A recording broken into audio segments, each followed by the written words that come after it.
So let's start again. Shortages. This is real. Companies will literally say, we have these few items here that we know if we don't have them, if somebody came to get them and wanted to pay us money for them, they'll come back. And before the internet, that was a very common thing. They would come back because they'd have to drive maybe 50 or 100 miles to the next place that sells this particular item. And so when companies realize they have items in inventory that a customer will come back for if you're out of it, they started to do what's called planned shortages. They purposely ran out, knowing that for a certain period of time they'll be out of it, and that a customer will walk in maybe wanting it, and that they'll be able to say, hey, we'll have it here in 3 days or something like that, and they know that they didn't lose the sale. It's a little harder now, but it still takes place. Some companies still have some unique items that they know they are not going to lose the sale, or most likely not lose the sale. So they plan for shortages. Now, is this the beginning of the story here? Let me look here. Blah, blah, blah, blah, blah, blah, blah, blah, blah. Everything I just said right there, but it's harder to understand. Blah, blah, blah, blah, blah. What do we got here? Waiting supplier, blah. You know what? I'm going right to the heart of this. We're going to 42. Here we go. Look at this equation on the left side. The very first inventory model I taught you, that's the exact same equation, EOQ. 2 times annual demand times ordering cost divided by the holding cost square rooted. And in real life, when I came across companies who had planned shortages, I would calculate if they didn't have a shortage plan, which is this left side, EOQ. How many they should be ordering from the supplier if they don't want to run out, called just-in-time inventory. That the shipment of the new orders arriving right as the last one's being sold. So if another customer comes in, we're not out of them because they're being taken off the truck right now and being put back in inventory as we speak.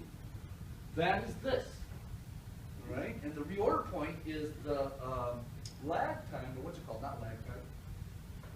Lead time of how long it takes to get an order from our supplier, because we want it to arrive when we're running out. We want to keep our inventory as minimal as possible. Now, we're thinking about letting it run out. And instead of reordering based on the lead time, we're not going to reorder at that point. We're going to reorder, we're going to change our reorder point to maybe 1 or 2 lower, which means we won't get that indicator says time to order more widgets, because we purposely changed the reorder point on the computer so it won't tell us to reorder. Now, another customer came in, it's the next day, they bought one. Another customer came in, they bought one. Boom, our alert comes up. Time to order more of these widgets. But now that we place our order, in the time it takes for the order to arrive, there's a strong possibility that when we run out of what's left, that those customers are going to come to buy it and our shipment will not be here yet. And we will have to say, sorry, we're out, but we have a shipment on the way. And we hopefully are only doing this with items that the customer will say, I'll come back. It's hard to do. And as long as we're willing to say they'll come back, then there's no harm in us going ahead and running out. And that makes even less money held up in inventory, which means that's more business, that's more money the business has then to reinvest in the business and expand the business, or invest it and have passive income from some kind of investment to put good use of that money instead of having it tied up in inventory so that we don't run out. To calculate how many we should order if we are going to have a backup policy, we have to include what's called a backup cost.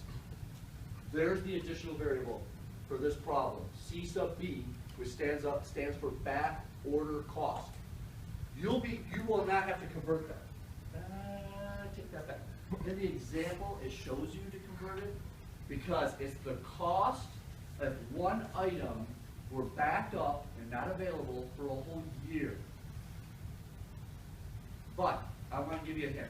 I always give the back order cost exactly as it needs to be used. It is the cost if one item were not available for the whole year. So you may put a little note that says, will not have to convert back order cost. Let me refresh your memory what you might have to convert. demand. Demand has to be annual, right there, in all of these. This is the third one I'm showing you. It has demand, and every one of them has to have demand annual. This holding cost may or may not have to be converted. If the holding cost is described as 10% of the cost of one item, you got to find the cost of one item, multiply it times 10% to get that holding cost. But if the holding cost says it's 50 cents, then you just use 50 cents. You don't have any conversion at all. These two, demand and holding costs, are the only two in any of these I've shown you so far, except for the P in lot size. But those three are the only things you may have to convert. Holding cost, demand, and on the lot size one, production capacity. Those are the only three conversions.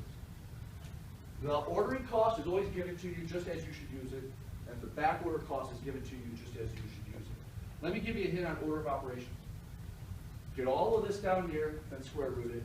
Get all of this underneath here, add those two, then divide, then square root it, then multiply.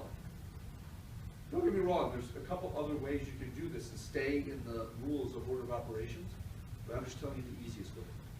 Get all that done, square root, get all that done, square root, then multiply. This additional part is the one that's showing you how many you should order from a supplier if you are going to have a back order policy. Next, if this problem reads that it's going to have a back order policy, you need to calculate the maximum number of back orders they would need to know. They should never go over the maximum number of back orders that's calculated here. All right? This is the Q. You just calculated the optimal ordering quantity with back order involved. Parentheses, the holding cost, same holding cost used here and here, divided by, add these together. Notice it's different than this. These two are different. C sub H plus C sub E, your holding cost plus your back order cost. Then divided into your holding cost. Very different than this. Then multiply it times your Q. That's your order of operations to get the right answer. Let me say it again. You add these, divide it into there, then multiply it times that. There's your maximum back order amount. Last, for this particular one, you also need to calculate total cost. This total cost is different from the previous two total costs we had. The difference is this part right here, the back order cost. This formula is slightly different, but this is the order of the holding cost. The same holding cost you used here and you used here, times, parentheses, the optimal quantity minus the maximum back order squared. You subtract these two, then square it. Multiply times the holding cost. Divided by 2 times that optimal quantity you calculated. There's the holding cost. Next, the ordering cost, just like the other ones. Annual demand times the ordering cost divided by the optimal quantity. There's that part. And then this is the real different one. That maximum back order squared. Multiply it times the back order cost. Then divided by 2 times the optimal quantity. You'll have 3 parts. You're really better off showing me all 3 numbers, then add them together. Because that detailed work is what will give you the partial credit. That right there, and hang on the chair there if you want to go up there. Whichever one. There's the 3 things you need. This is the slide that will refresh your memory once you recognize the problem has back order. How do you know a problem has back order? It'll be the only one that mentions, and the back order cost. Once you see a back order cost, uh-oh, this is a back order problem. Go to slide 42. There's my formulas. Now start picking out which variables represent what. Do I need to convert D? Is it given to me annually or weekly or monthly? Do I need to convert holding costs? Is it being given to me as a percent or a number? And then start plugging them in. You ready for the example? I'm going to do exactly what you should do on a quiz. I know I need to look at slide 42, so I'm reading through the problem. How did I know it was back order? Because I got, how did I know it was back order? Because it says, no, that's not it. It doesn't say it anywhere.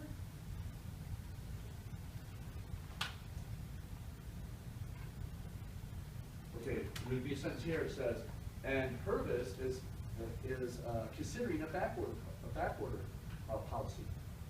You'll see the word back order policy, and then you'll see a back order cost. Right here, where is it here?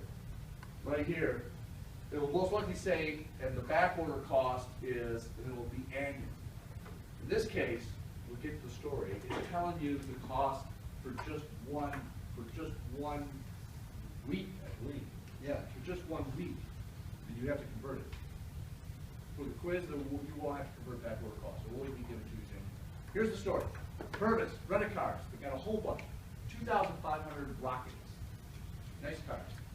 And they maintain these in the central garage, so they have their own mechanics.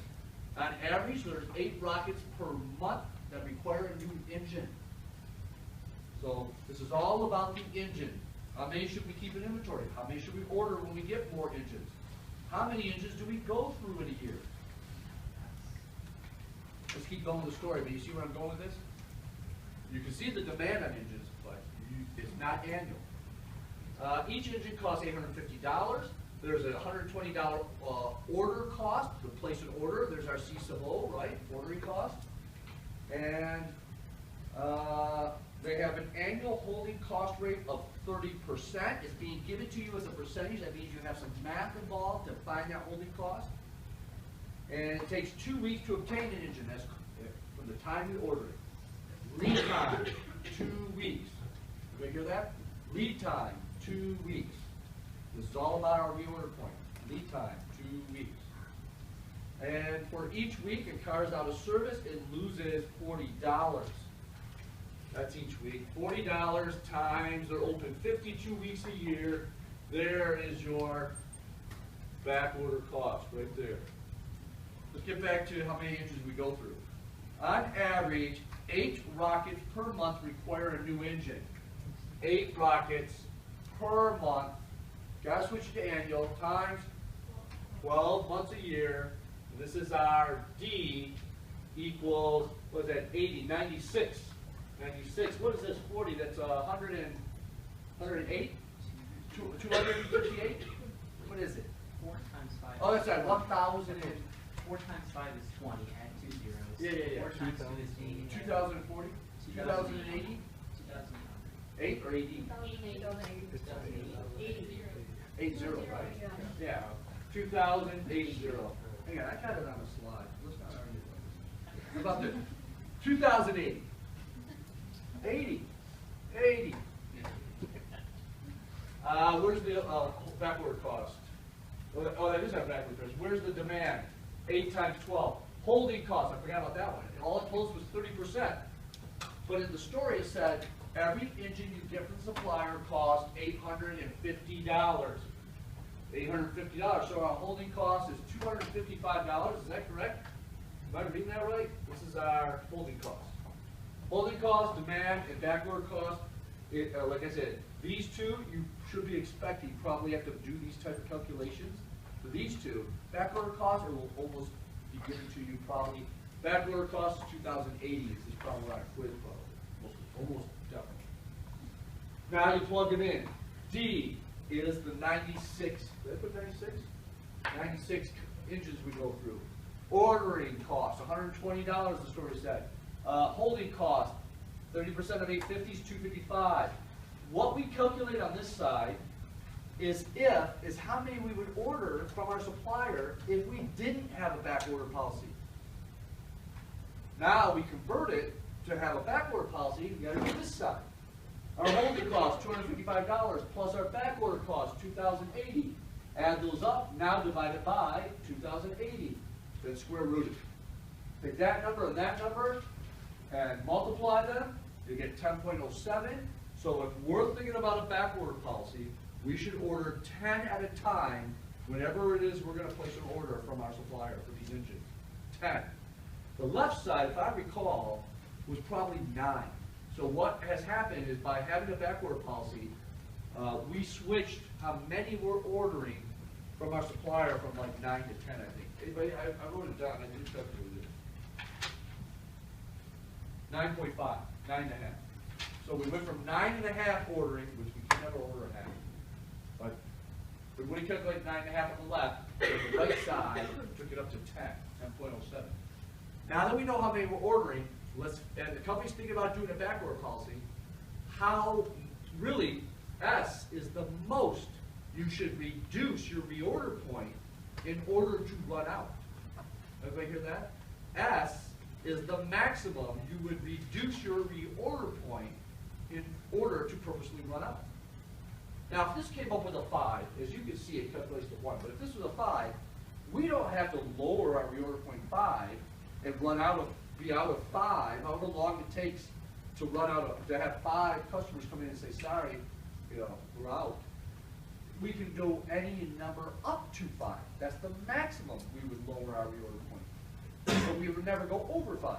In this case, our maximum backorder point is holding cost plus our backorder cost, then divided into our holding cost, then multiply it times 10, 1.09. So if we're going to change and we're going to switch to a backorder policy, and our reorder point is blah, blah, blah, the most we would want to lower it is 1. We would never want to lower our reorder point to run out more than whatever time it takes to sell 1. All right, so we have our maximum backorder, we have our quantity. Let's talk about the reorder point before we get to total cost. Let's talk about reorder point. Let me go back to the story. It gave us demand with a certain time interval. We converted it to yearly, but let's go with what the story says. What is the amount of inches we go through in how much time does it tell us? How many inches? 8 in how much time? A month. 8 per month. This pen is not going to make it very much longer, is it? This becomes it? Yes. All right, 8 per month.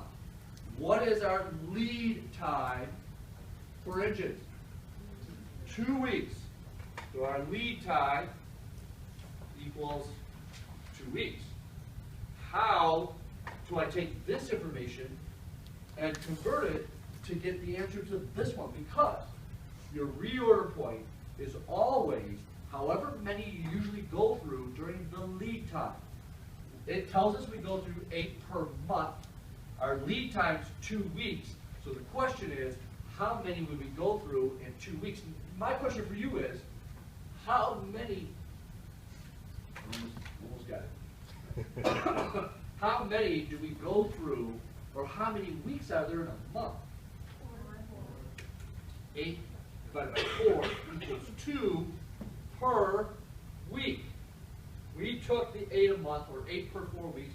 We divided by 4 weeks. We got 2 per week. Our lead time's 2 weeks. So 2 times the lead time, our reorder point without a backorder policy is at 4. 2 weeks is a half a month. We go through 8 a month.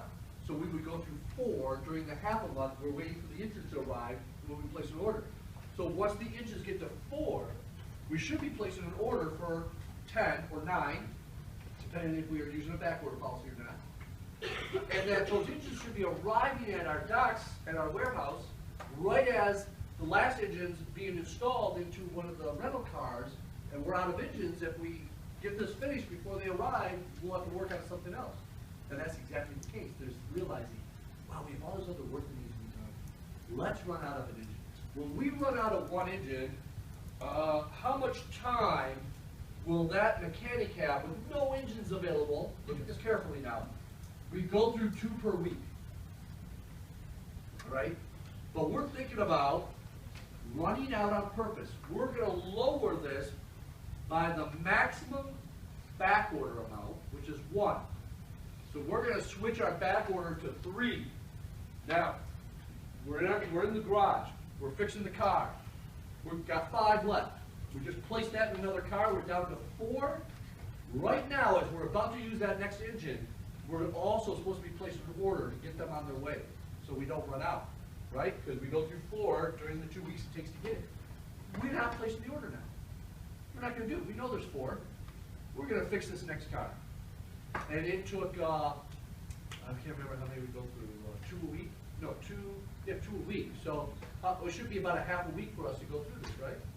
because we go through 2 inches a week. So half a week, another half week goes by, we didn't place the order, and now we just finished that car. How many do we have in inventory now?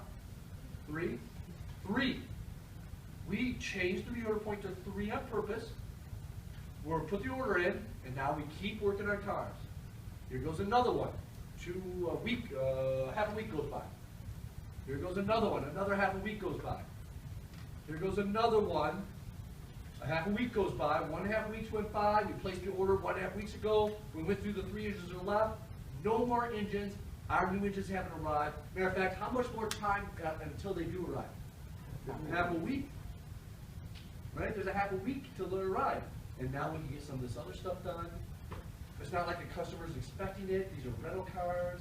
It's just that car has a half a week that it can't be in service, which is we took into consideration when we came up with this. That if we decided to do this, every half a week, there's going to be a car not in service. So if this happens every week, $40 a week, $2,080. If we do this for the whole year, it will cost us $280. And we are taking that $2,080 into consideration in this calculation. And we now know this can happen. Here's the deal. I want to refresh your memory of total cost without back order. So I'm going back to the EOQ. Watch this. This is if we had no back order policy. Here's your total cost. I'm going to the formula. Here's your holding part. Here's your ordering part. And we can calculate this. We'll get a number, let's say. I did it for this car. Wait a minute. The total cost, if they don't have a reorder policy, is $2,423. $24. Right there. $2,424 by doing that formula right there. But with a back order policy, this is it. We're doing this one right here. And the calculation is right here. So, right there. Right? 10 is our optimal order. 1 is the maximum back order. 10 minus 1 is 9. Squared. That's always start with these. Squares. Parentheses. Now I'm going to multiply times 255. Then I'm going to divide it by 2 times 10. 2 times the optimal order quantity. So I'm divided by 20. My left side ends up being 1,032.75. The middle. Where's the middle here? Is that it? Up here, 96 is our demand. Our ordering cost is 120 divided by the optimal quantity, which is 10. Do the math there, I get 1,152. Here's the new one. The maximum back order is 1. 1 squared is 1. 2 times 2,080 divided by 2 times our optimal quantity 10. 2,080 divided by 20, you get 104. This plus this plus this, if we have a back order policy, the total cost should be reduced because we purposely ran out of it, because we knew our holding costs will be reduced. It frees up money, even though we have this, and we have less ordering costs because we're ordering less often, because we're purposely running out. We're ordering more actually, not 10 instead of 9. And our total cost should have went down, and it did, 2,289. The difference doesn't look like as much. What is that? That's 124, 134, $135 per year on just those engines if we decide to change our reorder point from 4 to 3. That's all we got to do. Change the reorder point from 4 to 3, and it's $135 in your pocket. And then a big company will go, oh, that's not bad, but how many of these operations or how many of these items you have in inventory that don't necessarily need to always be in stock? That you don't have to worry about, goodwill, somebody walking out and not renting your car or whatever the case may be, because you could run out. And then you find every one of those, and you do this. You have this all set up on Excel, and you put in every one of the items, and you add all the savings together, and they go, wow, we're going to go from $40,000 loss last year to making that all up plus some by this one change. Just one little change when it comes to the inventory of the items that we can run out. And then, they're not, the same company's not doing sophisticated inventory techniques on the rest of the items that they can't run out of. And you show them by changing the way they order those, you're saving money on each of those. And that's usually, all these changes on inventory for a medium-sized business, like the companies I called on, you gotta remember, this is a long time ago, 25 years ago, maybe more. They're all like doing 10 million in sales, 20 million in sales, 30 million in sales. They weren't that big of a company, so they didn't have, they had employees wearing 2 or 3 hats, especially in management, that didn't have the time to do, or never learned these sophisticated techniques to manage the inventory properly. And so when they bring me in, it's usually, we're not making any profit, we don't know why. We're losing money, we don't know why. We just need to, what can we change to make profit? And what is it? Every company says, oh, we just gotta increase sales, increase sales. It's decrease the waste of money. That's what's going on with medium and small businesses. And they have these huge chances of going bankrupt because they're wasting so much money because they don't know how not to waste it. And they need you to graduate and get in there and say, matter of fact, if you love this stuff, go to a big, huge company who does this and learn how they do it. Then become a bigger fish at a smaller company and implement it for them, and you're the hero. You're the next president for that company.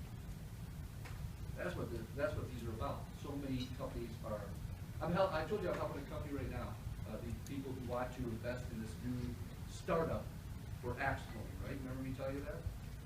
Yeah, well, they have no intention of doing any of these sophisticated techniques. And every time I meet with them, I'm telling you, they barely are taking any money advice. They just want to go full steam ahead and get right to opening up because, in their opinion, this is such a hot thing that they will come. We won't even have to advertise this, what they're telling us. Have you guys ever heard of axe throwing? You have heard of it? Okay, it is getting popular, but there's not one in Genesee County yet, right? They want to be the first. We'll see what happens. Either they're going to go bankrupt because they're not taking anything I'm showing them into consideration, including their location that they're picking, the process in which they're building out these lanes, all of it. Everything I tell them, they go, no, we don't want to do it that way. They want to do it their own way. Getting a liquor license, they're winging that too. They know. All kinds of, they want, and I said, insurance. Who is going to insure a business that people are getting drunk and throwing axes? I'm all in. I said I'm all in. It's going to be soon. You're only looking at maybe a month or 2 and it's going to be open. Keep your ears open. Huh? Got to sign a liability waiver. When you do have a tip. That's right. Yeah. These people have a bunch of experience at these other axe places, and they're saying every customer that comes in, usually it's either a tournament or they have a lot of employer events where they take the company employees there.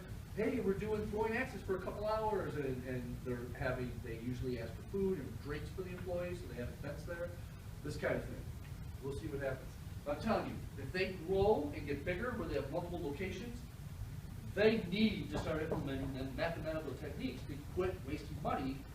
Neither of the owners that I'm working with that are going to open this up have ever learned any of these and don't even care about it. When they get big, they need somebody to come in and help them stop wasting money. You're going to be the weight in gold because there's a million of those companies out there that aren't doing any of these, and they need college graduates who can walk in there and say, I can save you money. All right? I can help you get some profit, more than what you'll pay me to work with. That's it. You got the job. All right. We good? Can we do shortages? You know what's expected. Reorder point, total cost, maximum back order, and optimal ordering quantity. Right? This slide, that slide covers all of it but the reorder point. What we talked about, right? Key reorder point, whatever the lead time is. And then a reorder point with shortages is subtract the maximum shortage from the reorder point. That's how you get the new reorder point. Everybody got that in the notes? We're good? Let's get to the last one. 4 of them in this chapter. Here's the last one coming. Wait, what's this? Blah, blah, blah, blah, blah. Quantity discounts. This is the last one. Go ahead. I just have a quick question. So, you said that, Shortages? yeah, when they create a shortage, like deliberately, right? They Yeah. do it themselves. And how did they do it? I just want to review. How did they deliberately create it? How did they make it happen? So aren't they, like, when the guards, that they haven't fit an engine into when it's sitting there for that half week when the engine comes in? Aren't they losing money on that car Yeah. anyway? Yeah, they're losing $40 for every week, so they've lost $20 every single time that they have that half a week with no engines there. Then why create that shortage? Because even though it costs them $2,080 a year, because they're purposely running out, that the money they save in maybe the holding cost calculation or the ordering cost, they're ordering less often, and they're holding less in inventory. And so the overall calculation that takes everything into consideration, including that additional backorder cost, like you said, because they're losing money, they still come out ahead. They'll still end up coming out ahead. And once a business knows this, they'll start going, what do we have in inventory that somebody will come back for if we're out? That's the key to doing something like this. And it frees up that much money that you end up saving money. It doesn't look like a lot. You know, in this particular example, $135 a year by lowering it by one. But you can, a lot of companies have many items they can do this with. And so this is anywhere from $135 to $2,000 on each one of those a year, and they add up because companies usually have hundreds, if not thousands, of SKUs, SKUs, different items in inventory that they have to keep track of and reorder. So this wouldn't work for a company that like you had, like you would lose business if. Yeah, if they'll never come back and get it, Yeah. and they swear, you know, they're so mad that they're bad mouthing you out in the public as they walk out, and for the next 2 weeks on social media, burn. You know, it didn't exist in my neighborhood, so they couldn't bad mouth the company if they walked out because you're out of it. You would never want to do that. This backorder cost would have to be much higher than $40 a week. And you can calculate it out, but what you'll find is because that cost of losing the customers, not coming back to buy it, is so high that you end up not saving money, and this is exactly what's done to determine if you shouldn't even have a backorder policy. Because if it's not going to save you money because of what you've been able to come up with as a backorder cost because you're going to leave, then you would never implement it. So that would be the case. And that's how this is used, these formulas. Total cost will be calculated as if we're ordering engines right when we get to 4 left, so we never run out. And then total cost is calculated again if we are considering a backorder policy. Don't get me wrong, you'll always be given this backorder cost, but this is not that easy to come up with when you're in meetings. Hey, what's the cost of if this happens or if that happens? You figure it all out. And if this number ends up not being smaller than the way you're doing it without a backorder, you would never want to have a backorder because of that cost of losing the customers, called goodwill cost. There's another question. You have a question? Do you have an example of like another company that does this? Yeah. Matter of fact, if you refresh my memory, right before the quiz, I'll post an additional example of using backorder cost, so you have another one to look at other than the PowerPoint. But I don't have one off the top of my head. Does this, the 2289, does that take into account what you're doing with the time of? Where's 2289? Oh, right here. Yeah. Does that take into account what you do with the time that you're not working on engines? Like, Well, if this backorder cost is taking into consideration, here's the thing though, if you're not working on engines, there's no real cost for the mechanic because the mechanic's getting other things done that have been. that's what I'm asking. Yeah, so there's no extra cost in it. Is it taking into consideration? Yes, because if there was a cost involved in having that person do nothing, this would be much higher. Okay. So by it being so low, it is taking into consideration that we didn't have to take the cost of that employee not having anything else to do. So that's what that. That's what that represents, yeah. That's why it's so low. Yeah. Anybody? We're good? Ready for discounts? Our last one, we're gonna have time for an in-class signing. All right, here we go. This is very common. I'm gonna jump around this because I've looked at this like 10 different ways, and I'm trying to figure out the best way to make sure everybody gets this. So I'm gonna start right here. This is very common, by the way. I work at a couple different companies where I have to buy from suppliers, and they're constantly getting a hold of you. Hey, you usually order 100 of these. If you just double your order, we'll give you a 10% discount on the whole order. Just order 200. This is a constant thing. And rookie mistakes are they almost always go for that discount. So they sometimes will order too many. And the holding cost becomes so large because you're not going through them fast enough, that the discount doesn't outweigh the holding cost you gotta pay for it. So there's a calculation that's done to determine, should I order more and get that discount, or just keep ordering and paying full price? That's the question. Now, this one, you ready? You own a camera shop. You sell film. This is one of your inventory items. Think about it. You got hundreds of things. This is just one film of all the things you inventory.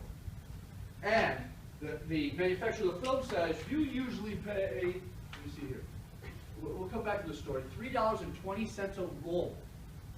And maybe you usually order, I don't know, 100 rolls. And the manufacturer said, hey, here you go. You move your order up to 400, the whole order would be 7% off. What I say the price was, $3.20? $3.20 times 93%, the opposite of 7%, would be the new price you can pay. You gotta have the price ready to go for each price level. So $3.20, if we order 400, our price goes down to blah, blah, blah. $2.97? $2.98, whatever it is. Next one. Same salesperson says, well, wait a minute. If you're willing to buy 900 rolls, we'll give you 10% off the whole thing. Now we're at $3.20 minus the 10% or times 90% would give you the new price. I could pay that amount, 32 cents off of $3.20, whatever that is. All right, we'll see in a minute. And they said, look, we have one more level you can go to if you want. Buy 2,000 rolls, 15% off the whole order. There are some buyers and companies big enough where the money they save the company, a portion is calculated as their end-of-year bonus. And so if you're in that kind of a compensation situation where your salary plus bonus based on the amount of money you save the company with your buying practices, you're jumping all over that 15% because your mind's going bonus, bonus, bonus, right? So you're jumping all over it. But you're about to see that was a bad decision. And you didn't save the company anything, you cost them way too much money. And you're not getting a bonus now. You're lucky to keep your job.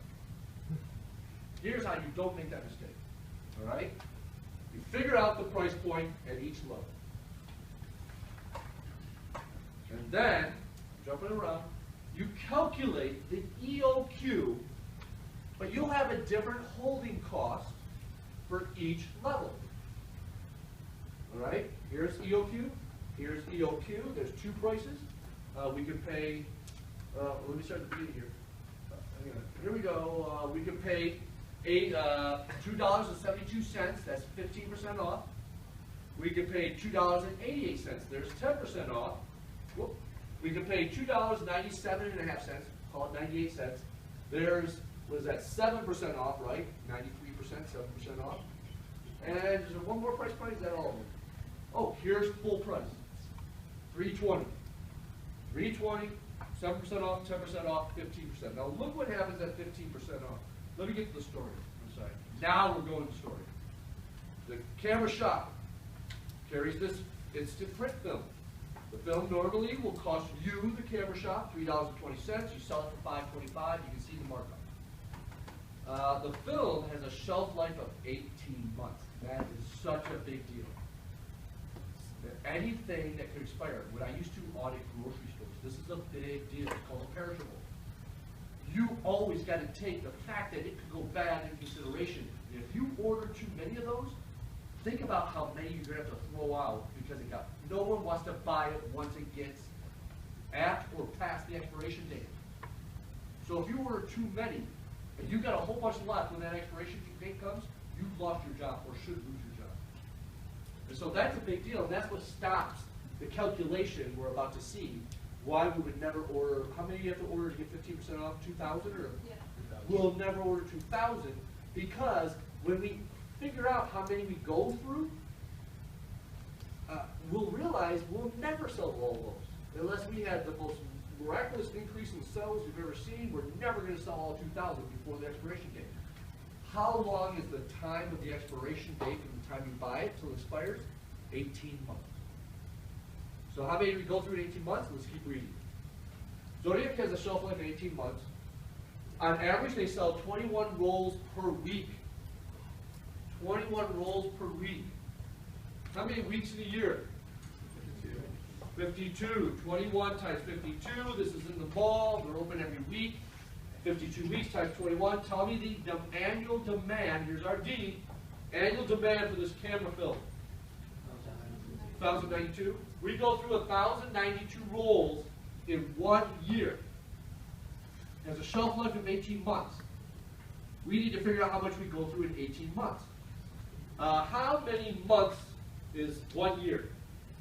12. How many more months do we have left? Half a year. Here's a whole year. Let's add to it another half a year. 1,092 plus 546? 56? Come on, help me out. 545, 46, 546. So add these up, 1,600, here, I don't have to do that, let me do it. Whoops. 1,638 rolls is how many we would go through in 18 months. Even if we had the best sale ever, we could maybe get to 1,800 rolls. But if we order 2,000, we're throwing out 372 rolls at that discounted price, which hugely outweighs the discount we got off these 2,000 rolls. The money we saved by ordering 2,000 just got washed out plus some because we have to throw out 372 rolls at the price we paid. Huge mistake. So we're not even going to figure out what to get at the 15% discount. So now that leaves us with Now that leaves us with these price points. Full price, 7% off, 10% off. There's the three prices. Now, I'm going to get to the bottom line, right here. At each different price that's available to us, not the 15% off, the 7%, 10% full price. We have to calculate total cost, but with price discounts, the formula for total cost is a little different. This is the same, that's the same as EOQ, that's the same, EOQ, these two parts are the same.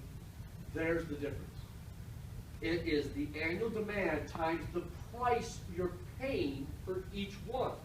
We're paying a different price. We're paying $3.20 at full price, we're paying $2.97.5 at one discount, and we're paying $2.88 at the 10% discount. There's the three different prices. And we know we usually go through 1,092, 21 a week times 52 weeks, we usually go through 1,092 a year.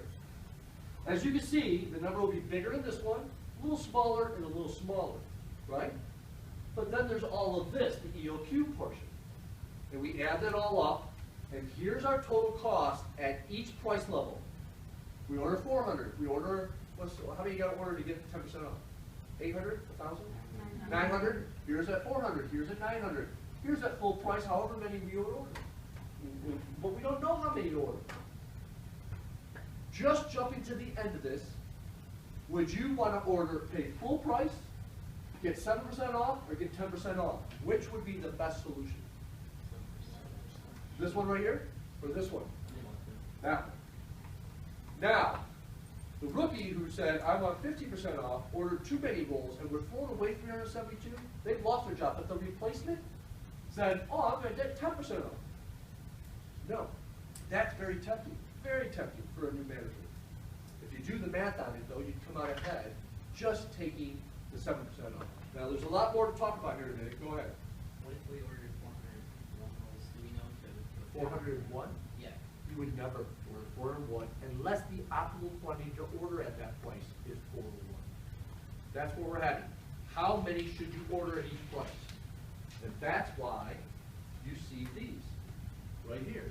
These and these. You have to calculate the optimal quantity you would order at each price that's available to you. Let me start here. Full price.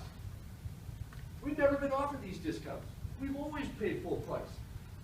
And the amount we should be ordering if we pay full price is yearly demand times 2, ordering cost.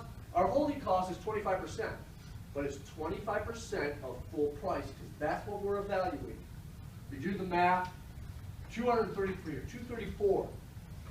Now, to get the first discount, you got to order 400.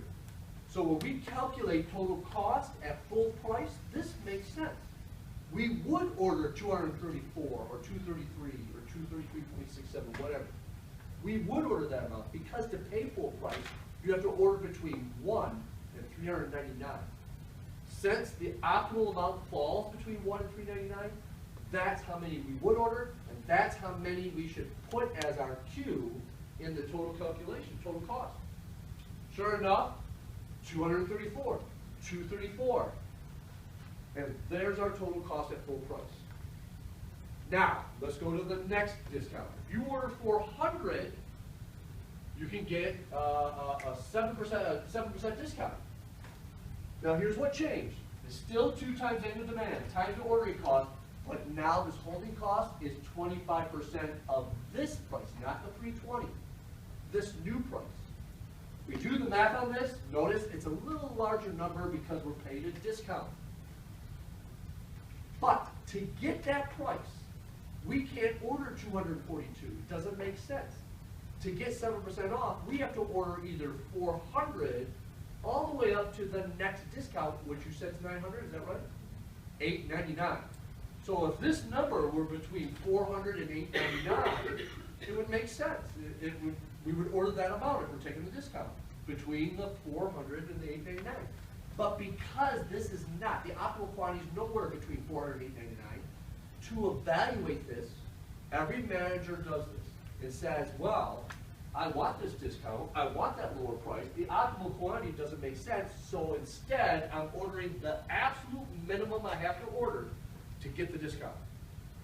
And the minimum you have to order to get this discount, which is right here in the story, 400. So now you calculate total cost, because if you were to take that discount, you would be ordering 400. So go to total cost. Man, 400. 400 is Q. There is no optimal quantity. If we want that discount, we would order the minimum. There's no advantage to ordering 401, 402. It's crazy. 400. There's our total cost. Let's go to the last one now, 10% off. We look at 10% off, and we know the price goes to 288. Nothing changes except for right here. 2 times the annual demand times the ordering cost. But now it's 25% of the big discount price. We do the math on this. Yes, it went up again. Where is it? Should have went up a little more, 246. But it doesn't make sense. If we wanted to take advantage of 10% off and get that price, we would never order 246. They would never give us that price. They said you have to order at least 800 to 1,999, I think, where the next discount is. In between 800 and 1,999 is where the order has to be placed to get that big discount 10% off. Since the optimal amount doesn't make sense, we never get the discount, good managers say, I'm going to order the least amount I have to order to get that price, which is how many at that price? I forgot it already. 800? 900. So since you have to order 900, total cost at that price, Q is 900, Q is 900.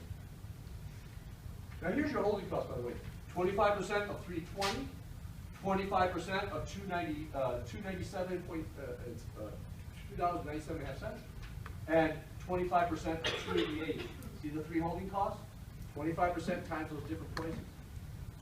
Now you do this, and even though your instincts and your temptation is reaching out and saying, get the 10% off, get the 10% off, you'd come out ahead saying, no, I just want to order 400. I just want the 7% off. That's how you evaluate price discounts. You have to show your work, calculating the EOQ at each different price, show your work to get the total cost at each price, then tell me which one you would order. Would you order 234 because the optimal quantity fits at that price? Or the minimal amount here, 400, or the minimal amount there, 900? What's your recommendation? And in this case, you would be telling me 400 is the amount you should order. We're done. Chapter 10 is over.